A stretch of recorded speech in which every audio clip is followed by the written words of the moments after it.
Sa muling pagkabuhay, ang mga tao'y hindi na mag-aasawa.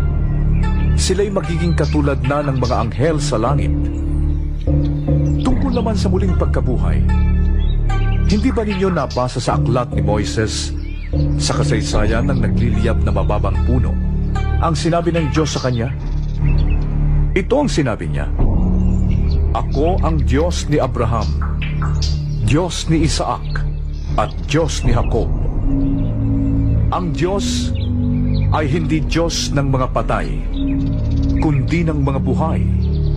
Ito ang pinakamahalagang utos. Pakinggan mo, Israel. Ang Panginoon nating Diyos ay siyang tanging Panginoon. Ibigin mo ang Panginoon mong Diyos ng buong puso, buong kaluluwa, buong pag-iisip at buong lakas.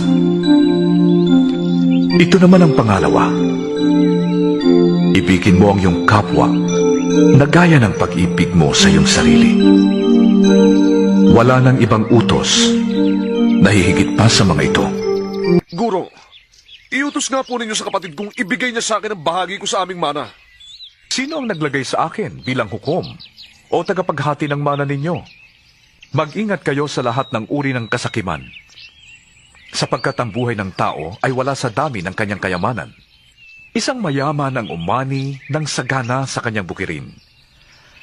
Kaya't nasabi niya sa sarili, anong gagawin ko ngayon? Wala na akong paglagyan ng aking ani.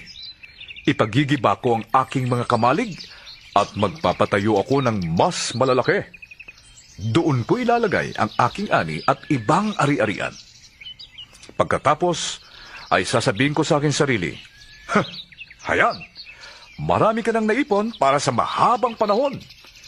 Kaya't mamahinga ka na lamang, kumain, uminom at magpasarap sa buhay. Ngunit sinabi sa kanya ng Diyos, hangal, sa gabi ring ito'y babawian ka na ng buhay. Kanino ngayon mapupunta ang mga inilaan mo para sa iyong sarili? Ganyan ang sasapitin ng sino mang nagtitipo ng kayamanan para sa sarili, ngunit dukha naman sa paningin ng Diyos. Kaya't huwag kayong labis na mag-isip kung saan kayo kukuha ng kakainin at iinumin. Huwag kayong mabalisa. Ang mga bagay na ito ang pinagkakaabalahan ng mga taong di nananalig sa Diyos. Alam ng inyong Ama na kailangan ninyo ang lahat ng yan. Kaya't pagsumikapan muna ninyo